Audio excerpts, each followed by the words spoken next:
Welcome to Joint Effort with Des Moines orthopedic surgeons. This podcast covers the pain and injuries that are associated with muscles, ligaments, and joints. I'm Baron Bremner from DMOS, and today on Joint Effort, I'm pleased to have Dr. Julie Grundberg, who's a specialist in podiatric medicine, here to talk about her specialty. Welcome. Thank you. Thanks for inviting me. My pleasure. Julie, how long have you been with the DMOS family now? 20 years now. Wow. Yeah, it's hard to believe. Where did you do your training? Broadlawns Medical Center. Okay. Yeah, that's where I did my residency training. The residency training. And so with podiatric medicine, you are in a lot of the same classes as medical school the first 2 years, right? Correct, yeah. And then you are more focused in your specialty for the second 2 years? Yeah. Is that right? Yep. What is the whole training like? What do you do? Obviously you do college, and then tell me what happens after that. Then you pretty much decide your specialty if you decide to be in podiatric medicine. So you get accepted into medical school. And just like you said, you take here in the Des Moines University where I went, you take the first 2 years with the DO students, who are the Doctor of Osteopathic Medicine medical students, and then the last 2 years you start to specialize into lower extremity. We took an extra lower extremity anatomy, gross anatomy, and go on to rotations and do more problem-based learning in smaller groups to the last 2 years. And the fourth year you do outside rotations outside of the clinic area. Okay.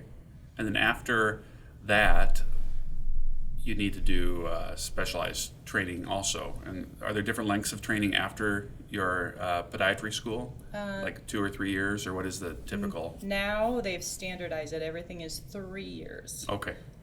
When 20-some years ago, when I started, it was 2-year surgical program, and so it was more focused on podiatry. Now the 3 years, like Unity Point has a podiatry residency program that I help participate with, and they rotate more outside rotations with like the infectious disease and anesthesia and psychiatry that they kind of we weren't doing that 20 years ago. So it's very standardized 3 years now, but it was very focused surgery last time at Broadlands. So now if somebody wants to, if they're in college and they want to be a podiatrist and work on foot and ankles exclusively, they're 4 years of college, they do 4 years of medical school, and they do 3 years of specialized training in podiatry? Correct. Okay. Yeah, and then now there's more fellowships out there too for podiatrists, and of course for the orthopedic, and then it's called limb salvage is a big part of what they're trying to do for foot and ankle to prevent lower leg amputations and try to save these diabetic feet, which are difficult to do. So now it's even you can do further than their 3-year surgical. So it's good for the podiatric community. It's much more standardized than many years ago that it was. Sure. Yeah. And you are a Des Moines native, right? Correct. Tell me, where'd you grow up, and what school did you go to and stuff like that? Well, I graduated from Dowling. Dowling, okay. Yeah, I grew up in the Des Moines metro area. And then I went to Iowa State for a year and a half. Okay. Finished up at Drake, so very much Des Moines. And then Des Moines University. Okay. And Broadlands. So very close to Des Moines. Love to travel, but love to be here. Oh, yeah. Des Moines is a great place. And you have children? Yep. What school system are they in? Des Moines Public Schools. Okay. So I have a 10th grader at Roosevelt and an 8th grader, 2 boys, 8th grader at Merrill. Awesome. School. Awesome. Let's talk about a few foot and ankle issues, and we'll see how much time we have to get through. There's a lot of very interesting things that you deal with. One thing, this is probably the hardest word to spell in foot and ankle practice, would be plantar fasciitis. At least hardest for me. I always have to think about fasciitis. Yes. Tell me, what is plantar fasciitis and who gets it? Well, it is an inflammation of the ligament on the bottom of the foot that attaches to the heel bone to the ball of the foot. Some people develop a spur with it, bone spur, and that's what everybody does kind of focus on. A lot of our patients come in and they have an x-ray from a family practice doctor. They're told they have a spur and they immediately think they need surgery. And I tell people 90% of the time they don't need surgery. There's a lot of conservative care for it. Variety of people stand on their feet. Some people in activity, and then you start back on a exercise routine. We see a lot of that now with New Year's, new resolutions, and poor shoes are a big, most important factor with it. Okay.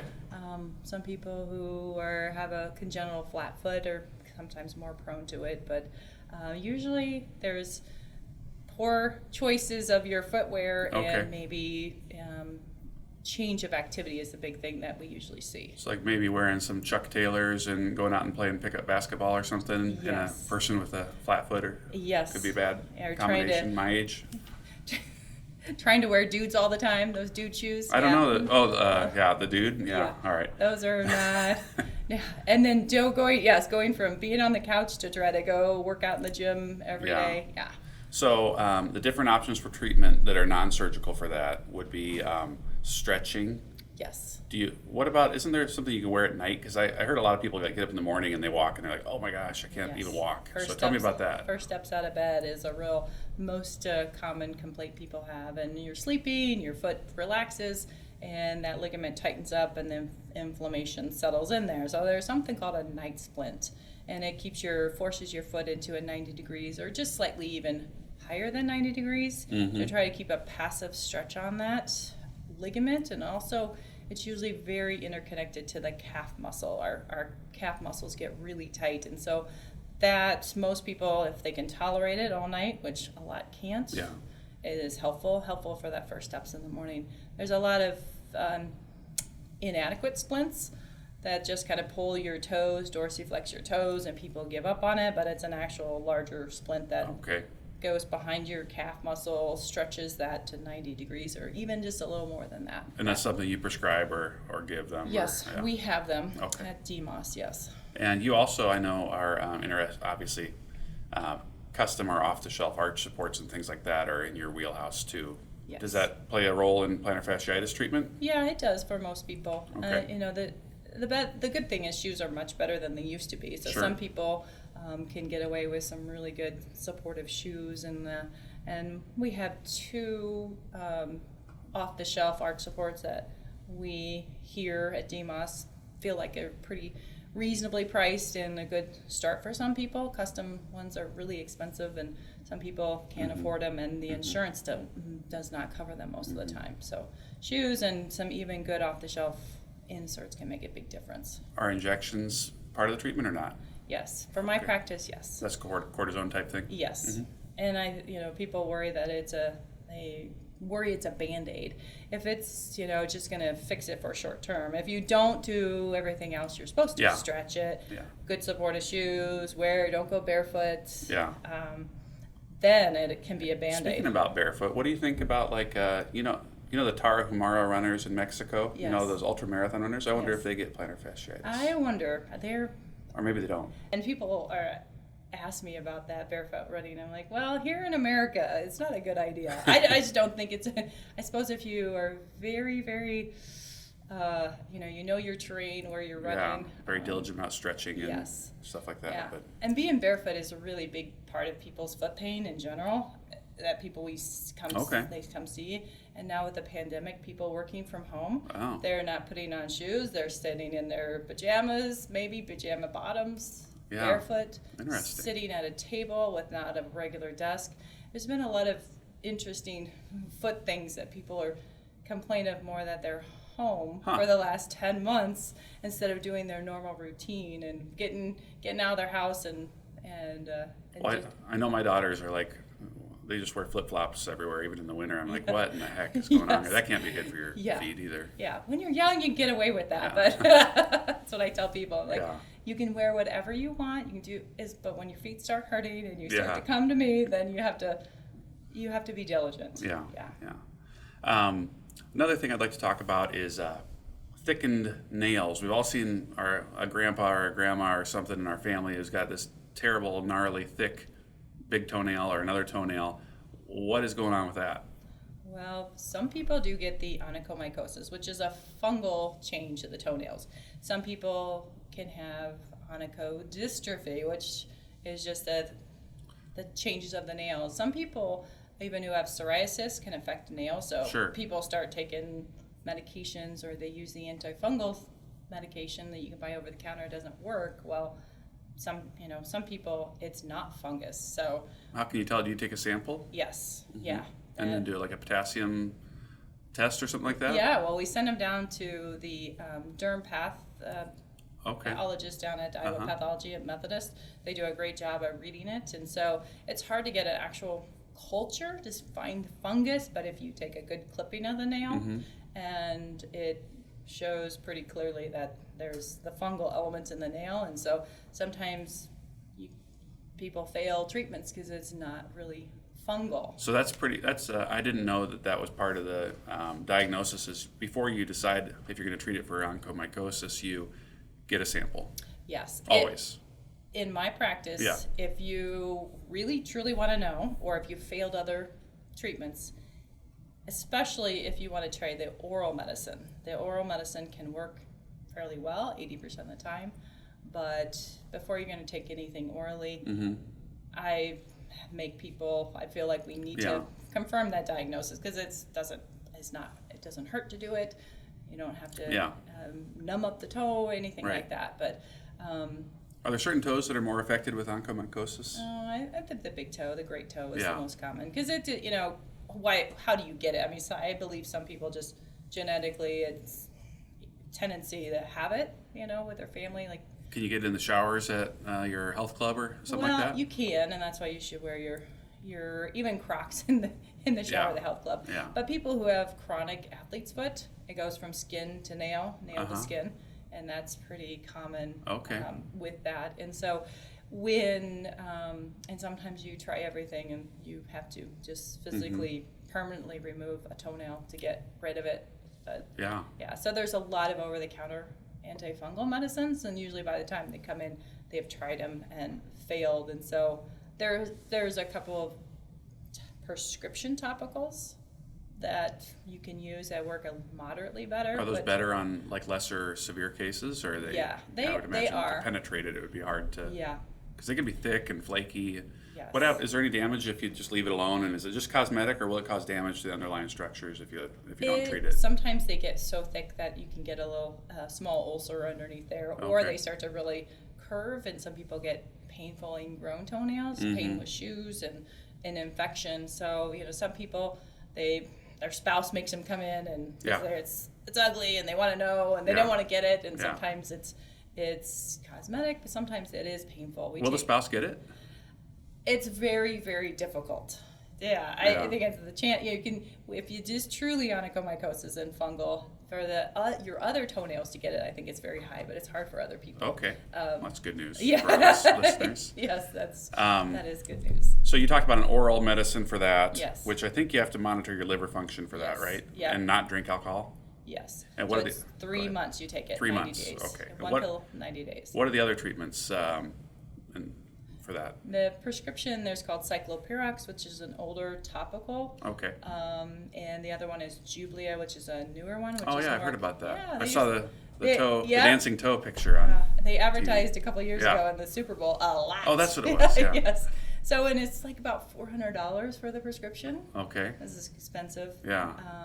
But for it to work, you really have to use it for 9 to 12 months. So compliance really goes down. Yeah. And that's why the success is about 30%, because most people give up and are not diligent with it. Okay. Yeah. So. And then for recalcitrant cases, you take the nail out and kill the nail bed, or I give people 50-50 shot. If you take the nail off and maybe you treat the nail bed as it's growing out over the next 6 to 9 months, if they really are set on cosmetically trying to save the toenail. Okay.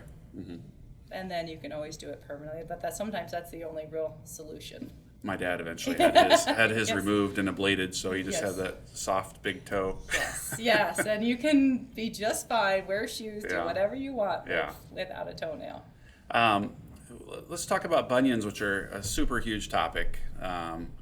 What is a bunion, and why do people get them? Bunions are a structural change to the first metatarsal for the big toe joint. Some people, usually it's hereditary is the biggest, the biggest thing. And a lot of people, especially with flexible flat feet, really seem to tend to get the bunions. Shoes progress them, I guess I would say, or aggravate them. So trying to squeeze into a smaller shoe than you've always been a 7, so you always get a 7, but you're really an 8. Yes. That sort of thing. Yes, and women are really bad about doing that. My father-in-law used to be a hand surgeon. When he used to treat everybody, he would make them stand on the ground on a piece of paper, draw out their foot, and put it against their shoe, and they're like, no, not anymore, and it's true, So the bunion is a bump. Everybody, you get a bump around the toes. There's some people have soft tissue bursa, like you can get around other joints. Some people come in and they think they have a bunion. You take an X-ray and it's arthritis in there, more of a joint problem than a structural problem. And with a stiff toe a lot of times with that, right? Yes. Because you might have a flexible toe still with a bunion sometimes. Yes. Yeah, most people do. Yeah. And it's a lot of times, it's a big topic right now of what's the proper way to fix them. When we started out, there was, less structural thoughts about the bunion, and the big term, the lapidus, is the fusion of kind of back into the midfoot area to fix a bunion. And so there's a lot of new thoughts and studies about the bunion, and the lapidus, which is a fusion, it's a longer, definitely a longer recovery. So the hard part with bunions is trying to treat the person and not just an X-ray. If you're 75, are you going to fuse a joint and be non-weight bearing for 3 months? Maybe. Well, or are you going to? That's what I was just going to ask you. Was probably the first question you have to deal with is, do you really need any kind of treatment for this? So if they come in with just a deformity but not pain, what do you tell them? I tell them, do not do surgery. Yeah. I mean, you accommodate your shoes, stretch your shoes. There's a few shoe places still available out there, not very many, that would stretch a shoe. There's toe spacers. If you do have a flat foot, having a little bit of an arch support can kind of decrease some of that stress around the bunion. I tell people they have to be in quite a bit of pain and fail things to go through to be happy with a bunion surgery. And then there's probably 30 different ways to treat a bunion. And with the way that you treat post-operatively, how long does it take for them to get back to walking and stuff like that? Well, even a fusion, you're 3 to 6 months and a whole year for your foot to really feel like completely normal. There's a little less aggressive bunion procedures where you can weight bear immediately, but realistically it's 8 weeks to even to get comfortable and swelling down and to be in a shoe, to be all activities. If all bone heals well, then maybe 3 months. Okay. So it's and it's probably not like every bunion. I mean, just like any kind of surgery, like you said earlier, every bunion's not treated the same way, even in the same practice. There's some people who need an extensive a lapidus, like you talked about, and maybe something with the toe, the correction up there. And there's some people who might get by more with the chevron osteotomy and maybe a screw or something. Yeah, but shave the bump. Everybody's like, I've had a bunion and I was in a shoe, and somebody was in a shoe in 2 weeks. Well, they really didn't have a full bunion. Right. They're not all the same. And then it just, there's a lot with the right foot. If you have a right foot surgery, you're not supposed to drive, and independence and being able to stay off your foot and healing potential. So pretty conservative when it comes to bunions, of picking people who are going to do well with surgery and that's important. You must be, just because it looks, no cosmetic bunions for my practice. Right. Also, we talked about plantar fasciitis on the bottom of the foot. Earlier, I talked with, Dr. Sullivan talked with Dr. Butler about Achilles tendonitis, but in between those things, pain on the heel, on the bottom of the foot or on the sides of the heel, what can cause that sort of problem? Well, some people do get nerve issues, and that can radiate in the heel. Essentially, it's called Tarsal Tunnel, which is like the carpal tunnel in the foot. It's the nerve that sits between the ankle and the Achilles. So that's a lot of nerve type pain. Some people get bursitis, the inflammation of where the tendons sit around there. Some people, it's the thinning of the fat pad atrophy. As we get older? And so... Like feels like you're walking on a rock or something like that? Yes, yeah. So we do lose the fat bottom of our ball of our foot and our heel. And so some people, especially older, tend to get some more heel It's really pain. Miraculous that it doesn't happen earlier when you think about how sharp the heel bone or the calcaneus is and how much pressure, especially a lot of us, put on that. Yes. I mean, that skin there is so resilient and tough for decades. It's amazing. It is amazing. I know when you take an x-ray and you show people and they're pretty surprised of how sharp that bone is. And there's not a lot of and they're unfortunately, I mean, they're working on trying to fat pad restoration, but on the bottom of your foot, it's how much we abuse it, it would be just. You mean like a filler, a lip filler or something, or totally been collagen? Forever. I was like, that would be helpful for small little things that probably would only work for maybe a few. A few weeks or maybe a few months. Rather than long time, but there's always interesting new things on that. Right. That are possible, I suppose. Yeah. How about there's something else called a Morton's Neuroma, and there's a Morton's toe too. Do you guys call it a Morton's toe in podiatry? Where the second toe is longer than the first? That's just it's a sign that you're smarter than everyone else. If your second toe is longer than the big toe. That's right. Yeah. And some people, it's because the first metatarsal is too short. Oh, that's true. But that's a term, Tell me about a Morton's Neuroma, if you would, what the symptoms are like and what you can do to treat that. Well, most people come in and they say they have maybe some burning or tingling to usually two of the toes. And it's usually between the big toe is number one, so we usually second and third toe, or the third and fourth toe. It's not real common to have a Morton's Neuroma specifically, all the toes burn. That's usually maybe something else.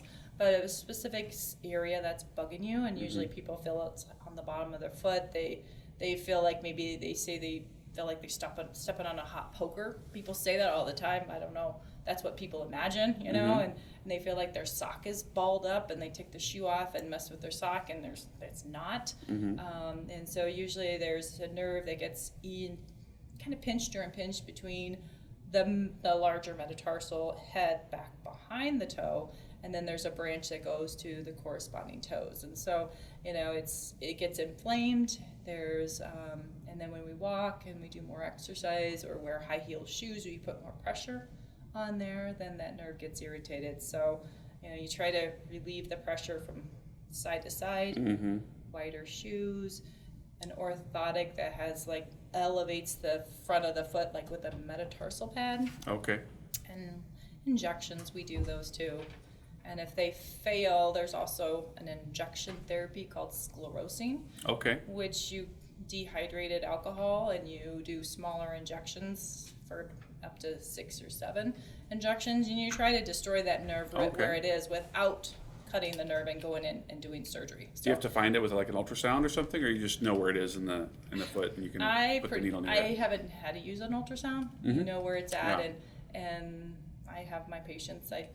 You just move the needle around a little bit. It sounds kind of torturous, but it's not that bad. Okay. Most people tolerate it well, and then with their response, immediately where that nerve is, and so you definitely try to pinpoint that, and so it's a great alternative to surgery, and not downtime. You can put your shoe on, you can leave, but the thought of a shot for some people worries them, but it's a lot better outcome for some people than surgery, and about the same. I mean, 70% successful, and some people, when you cut a nerve with a neuroma, some people 85% you can still get scar tissue, and so some people are great, and some people still have a little residual issues with the foot. Well, it sounds like you have the same philosophy as me. If we can treat it without surgery, that's what we want to do most of the time. Yes. Now at DMOS we have 2 excellent podiatrists, and we have 2 excellent foot and ankle orthopedic surgeons. We have quite a foot and ankle department now